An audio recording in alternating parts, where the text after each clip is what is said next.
জুলাইয়ের বৈষম্য বিরোধী ছাত্র আন্দোলন যখন স্বৈরাচার পতনের আন্দোলনের রূপ নেয়, ততক্ষণে ঝরে যায় আবু সাঈদ, মুগ্ধ কিংবা নাফিসের মতো তাজা প্রাণ।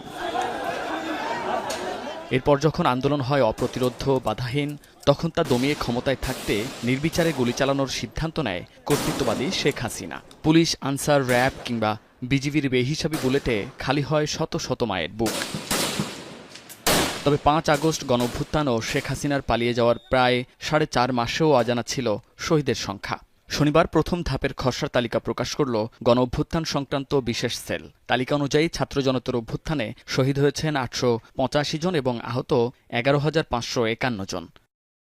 প্রকাশিত তালিকার বিষয়ে কারো মতামত, পরামর্শ বা সংযোজন বিয়োজন থাকলে ২৩ ডিসেম্বরের মধ্যে গণঅভ্যুত্থান সংক্রান্ত বিশেষ সেলের ইমেইলে জানানোর জন্য বলা হয় বিজ্ঞপ্তিতে।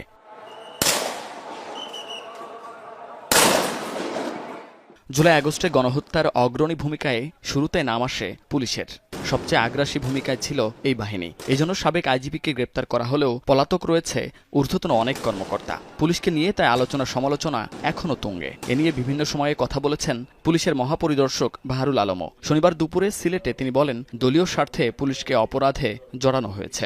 মানুষকে একটু আশ্বস্ত করেন যে আমরা নিরীহ কাউকে গ্রেফতার করব না, এবং কোনো অবস্থাতে যদি কখনো এরকম হয়ে যায় আমাদের একটু নজরে আনবেন। ১৫ বছরে আমরা দলীয় ভাবে আমাদের উপরে প্রভাব এত বেশি, কুপ্রভাব এত আসছে যে আমরা হেন অন্যায় নাই আমরা করি নাই। আপনারা জানেন, আমরাও জানি। পুলিশের সে সময়ের ভূমিকার জন্য দুঃখ প্রকাশ করেন পুলিশ মহাপরিদর্শক।